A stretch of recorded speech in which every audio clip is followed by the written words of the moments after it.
What's up, everybody? Not so ordinary car guy Preston here. Today I'd like to talk about an idea that I've been flirting with for a long time, and that is to replace the 2004 Jeep Wrangler TJ Rubicon and the 2019 Ram Rebel that I own, that you've seen videos of, that have been extensively reviewed and driven, taken on road trips, off-roaded. Been flirting with the idea of replacing them with a 2020 Jeep Gladiator Rubicon. Now, this idea doesn't come lightly. I've been eyeing these things since they came out. I think it's a great idea. I love the JL platform. I've owned several JKUs in the past, the older body style of Jeep Wrangler, and I've owned the TJ as well, and I think making the Jeep Gladiator out of the JL was just an awesome idea. Jeep finally listened to the customers, what they've been asking for and pleading for ever since the old Jeep Comanches. They've been wanting a Jeep Wrangler truck version, and they responded. They came out with what I think is a very good platform, a very good vehicle. I think it's a little bit of everything. You got a Jeep capable of going off-roading, that's modifiable, a lot of aftermarket support, and then you give it this 5-foot bed that allows you to carry more gear, and not only that, but gear that you wouldn't normally want to put in the cabin of a vehicle, like stuff like firewood, or if you're picking up mulch, you can do that. You can do things with it that you just can't, that you can do with an SUV, but just isn't as feasible or as comfortable. You can stack things above the height of the bed and have even more room. So, and then you can add a bed rack, a rooftop tent to the bed. It's just so unlimited what you can do with a good truck bed. So I would be giving up some size with the Rebel and some comfort, but then you gain the off-road capability of the Jeep. Now you could say, well, I've got best of both worlds already. Having this, I can go on very tight trails, more difficult trails than the Rebel can, and I can save the Rebel for less rock crawling and more just trail riding, commuting, just normal activities, normal things you do in a regular full-size pickup. But there is some advantages if I go the route of the Gladiator.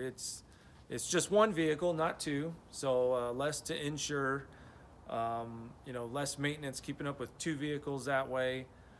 There's a lot of advantages to going to one vehicle versus two, but then I'm so torn because it is nice having the two vehicles. I like towing this with the Rebel. That's the main thing too, is being able to tow heavy things such as vehicles, travel trailers, things like that, much better in the full-size pickup versus the smaller pickups. The Gladiator is meant to compete with the likes of the Toyota Tacoma and the Chevy Colorado ZR2, and I think it blows those other two away in terms of off-road capability and what a Jeep is supposed to do. It's that outdoor lifestyle vehicle. You take the top off of it. You can still take the doors off of it very easily and go anywhere, do anything. And I think the Gladiator embodies that even more so than the Wrangler, because now you've added the utility of a truck bed to it. So because I've been looking at this and thinking about this for a long time, I've finally got one here. I haven't bought it yet, but I've got one here to check out. So let's check it out. Ta-da! Here she is, 2020 Jeep Gladiator Rubicon. It's the billet silver finish paint job. This one is a used model. It's got roughly 4,300 miles on it, so a lot of money saved there. And if you know me, I like driving manual transmission vehicles, and this is one of the only trucks, mid-size, full-size, whatever, that comes with a manual transmission still, and this happens to be a manual transmission, 6-speed manual transmission. So that really piques my interest a lot. I know a lot of people don't care for that. They'd rather have the 8-speed automatic. But I still like, you know, rolling through my own gears. So, you know, to each their own. But that is definitely an advantage to me of the Gladiator versus the other mid-sized trucks out there. So let's take a look at this thing up close. I had done a previous review, not very in-depth, but it was a review of the Gladiator Launch Edition. They really wouldn't let me get too close to that thing. They wouldn't let me drive it.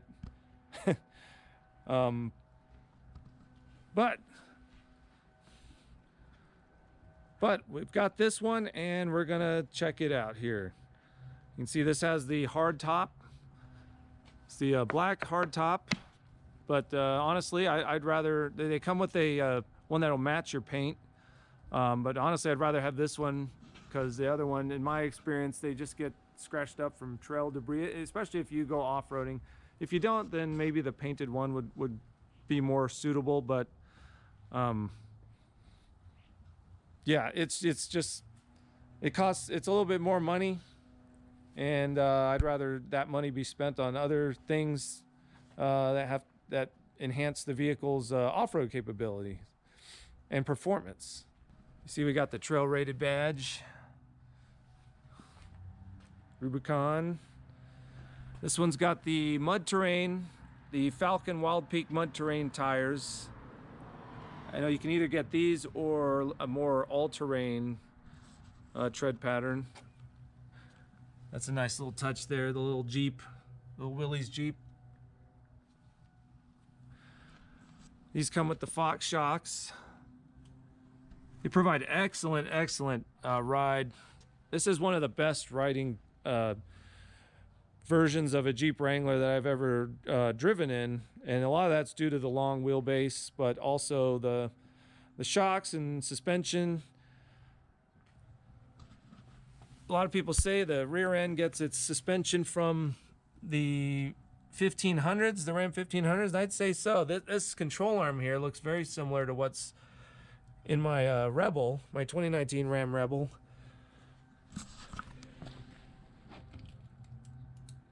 You see, you get a full-size spare.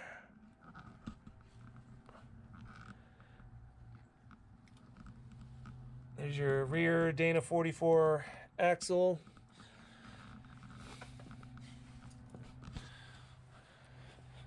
Let's check out the interior. This one's got the tan leather seats, full leather, not perforated. And there's your 6-speed manual, a unicorn, if you will. Kind of rare to find them. I've been looking for a while, and all I always really seem to find are automatics. Here's your back seat. Plenty of room back there. This one's got the headliner on the hard top. This really helps. When I had my 2008 JKU Unlimited Rubicon, this helped keep the heat down a lot. And the air conditioning wasn't very good in that model year for whatever reason. They seem to have enhanced it in later years. Here's the back seat. Not as roomy as the Rebel, but more roomy than the TJ's back seat.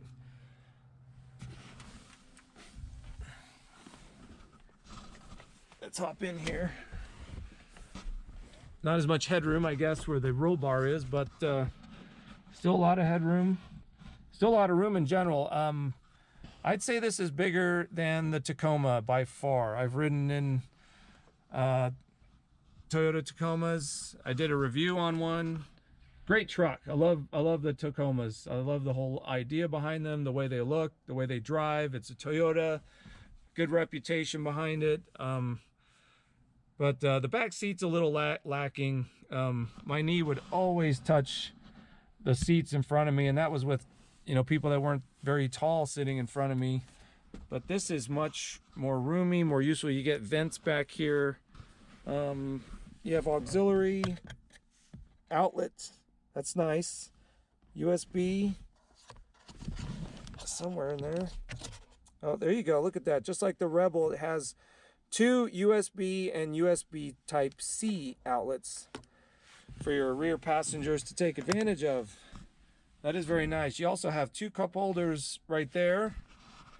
And you also have this, which folds down, and you get 2 more cup holders here. That is very nice. I'm going to go ahead and start this up for you. This is a manual transmission, so you stick the clutch in. It tells you right there that clutch plus the start button will start it. So let's start it up. You kind of have to hold the button a little bit,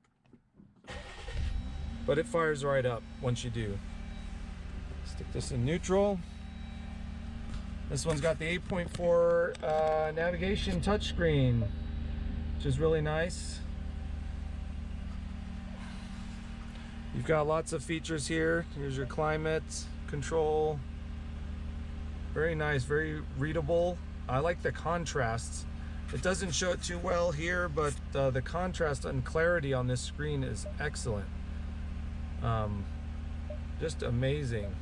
You've got, it comes with Apple CarPlay, Android Auto, which in conjunction with apps allows you to use a lot of even more detailed navigation software than what comes with this.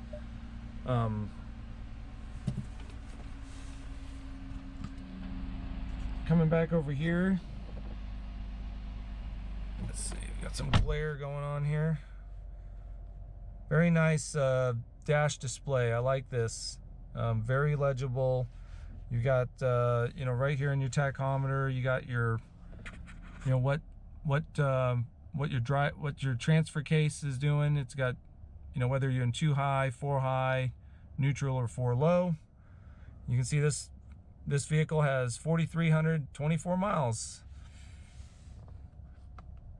And you can have a lot of information in the display here. You can look up your tire pressure, coolant temperature, oil temperature, pressure, oil chain life, or oil amount of miles till your next oil change, battery voltage. That can come in handy, especially if you're running a lot of electronic equipment, you know, winch, aftermarket lights, etc. And of course, there's tire pressure again. This tells you what's going on with the drivetrain. If you turn the wheel, you see that the number changes at the top, the degree that your wheel is turned, that your wheels are turned. And your gas mileage, so far I'm averaging about 13, but it's been very local city driving, not a lot of highway at all. That's about what I average overall in the Ram Rebel, both on highway and, you know, in the city. So not really gaining too much gas mileage, although it does have auto start stop, which will probably help your gas mileage a little bit. I like that this also has touch buttons in addition to just what's on the screen there. That way, if you don't like adjusting or relying totally on that, you have actual physical buttons. You can, if you don't like auto start stop, you can turn that off here. And this comes with auxiliary jacks up here. This one does not have the auxiliary buttons, so it doesn't have the package that comes with that. I don't know the exact name of that package. I know it comes with one of the packages, probably the light and switch group. I don't know, but here's your off-roading set of buttons here related to what makes this thing so off-road capable. Your front and rear locking differentials. So here you can switch it up to do the front and the rear, or down for the rear only. I guess the thinking behind that is the rear locker is probably your first line of defense. If you're not able to make it, switch that on, and 9 times out of 10 that rear will kind of push you over. A lot of people argue and say the front will actually pull you over obstacles first, but I guess for whatever reason they did rear only, so that you could steer the front wheel without it binding. And then if you really need more traction, you might as well have front and rear locked. And this is Off-Road Plus. I think this kind of changes your drive characteristics a little bit. For off-roading, it probably does your hill descent control and all that.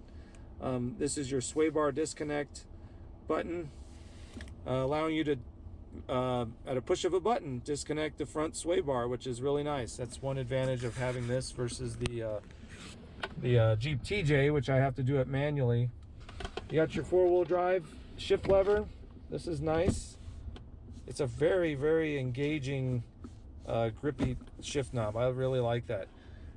And I think it's electronic though. When I switch it into 4-high, I kind of hear some sort of actuator. So I think they might have a motor in there that shifts it now instead of being fully manual. But you still have to put it in neutral and go all the way into 4-low. And of course, the 6-speed manual shifter. This is one of the reasons I really consider this move, because the Rebel is obviously automatic only. I understand why that is, but it would be nice if they had a manual option. I love going through the gears myself. It's getting harder and harder to find this. People, you find fewer and fewer people who know how to drive or want to know how to drive. And with the way this drives versus, say, like my 2019 Mustang GT, which is very sport oriented, this doesn't, isn't as easy to shift. It's real easy to shift, but it doesn't feel as engaging as the manual shifter in that car. I don't know why that is. It's probably because this isn't some sort of sport shifter. It's not short throw. It isn't as tall or truck-like as the Jeep TJs, which is direct link. I believe this is now using a cable. It doesn't shake like this when you're in gear anymore, like my TJ or even the JKs did. That's how you go in reverse. You pull up on this ring and you can see the backup camera turns on. It's very dirty. I think it just needs to be cleaned, or else this probably has excellent clarity. Yeah, it's still, to me, it's more engaging than the manual, than an automatic. Here's your window buttons. It's got auto down, but no auto up. A little bit disappointing. I like the auto up feature. I like to be able to just, close the windows, the push of a button. But, first world problems. Much more power than the TJ, which is just roll up windows. I like the fit and finish of this. I really think it's really solid. Driving it around, it just feels insanely solid. It's very buttoned up, very, compared to my TJ. And you expect that. Brand new vehicle, modern technology. They research and test drive and try to work out all the little kinks and vibrations and issues, so you're, even the most nitpicky person is happy with it. So it's a very, very, I like it. It's very, very nice. I do wish it had a little more power. That's what I advantage the Rebel has, having the 5.7 liter Hemi. That thing will get up and go. Has more pulling power. It's funner to drive in that aspect, but then again, to me, it's kind of a trade-off. If I have a manual, I feel like I can, get up and go pretty quick and go through the gears, and that's very engaging to me. So this one comes with the Mopar soft tonneau cover. Very nice finish to it. It's fairly durable. It's not as secure as a hard tonneau cover, but it's sealed very well. It's got a lot of weather stripping here, and this one is bedline, and this one has the package that comes with the trail rail system. Here you have rails that you can adjust your tie down points there, and it comes with LED bed liner, and one of my favorite features, which I really like because it comes in useful when you're camping or doing other things, is the 115 volt power outlet here. It's powered by a 400 watt inverter, and I believe if you have this package, you have the upgraded alternator, which puts out 240 amps. That's pretty impressive. But very nice. I mean, it's not as big as the Rebel or any Ram 1500. But it's still a very, very usable bed. There's the 3.6 liter Pentastar V6. Been around for many years now. Very a common engine. It's in a lot of the Chrysler products. Very reliable engine. I mean, people have put hundreds of thousands of miles on these things with little to no issues. You know, I'm sure there's cases where there are, but you know, this engine's been around a while, puts out a lot of power. I believe it's 285 horsepower. So there you're looking at the upgraded alternator, I believe. Very beefy.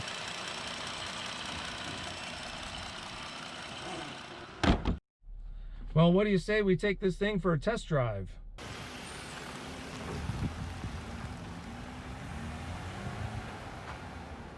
All right, so setting off in the 2020 Jeep Gladiator Rubicon.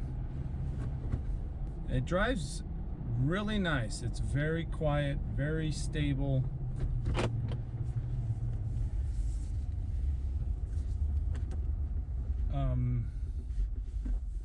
That longer wheelbase sure gives this thing much more stable feel to it.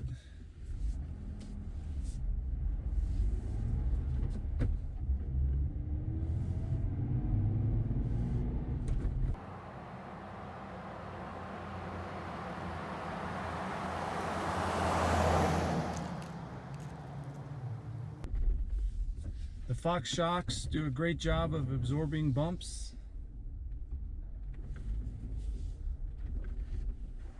Trying to pull out on this busy street here.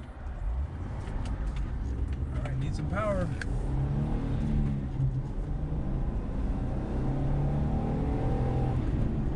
It's got decent get up and go.